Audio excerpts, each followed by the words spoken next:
64 లక్షల మందికి 4,000, 6,000, 10,000, 15,000 రూపాయలు పింఛనిచ్చే ఏకైక రాష్ట్రం భారతదేశంలో ఆంధ్రప్రదేశ్ రాష్ట్రం.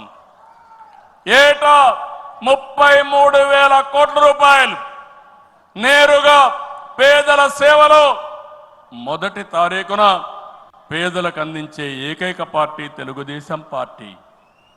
అన్న క్యాంటీన్ ద్వారా పేదవాడి ఆకలి తీరుస్తున్నాం.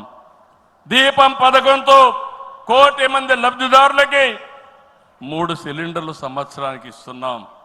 ఉచిత ఇసుక, మత్స్యకారుల సేవలో ఆర్థిక సహాయం, అర్చకులు, ఇమాములు, మౌజములు, అదే మాదిరిగా పాస్టర్లకు గౌరవ వేతనాలు పెంచాం. ప్రజల్ని భూతమల పీడిస్తున్నటువంటి ల్యాండ్ గ్రాబింగ్ యాక్ట్ని రద్దు చేశాం.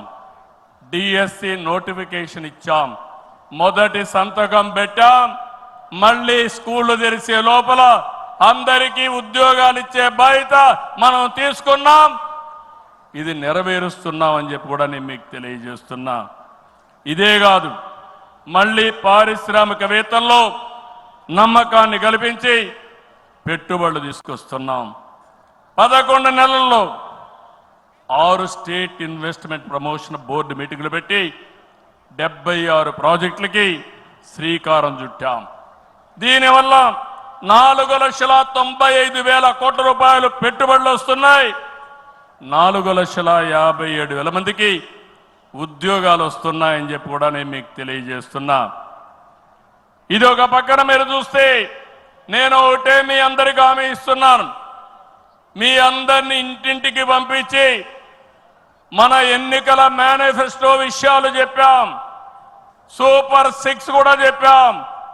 ఎవరు ఎన్ని మాట్లాడినా, ఎన్ని ఇబ్బందులున్నా ఇవన్నీ నిలబెట్టుకునే బాధ్యత మనదని మరొక్కసారి మీ అందరికీ విజ్ఞప్తి చేస్తున్నా.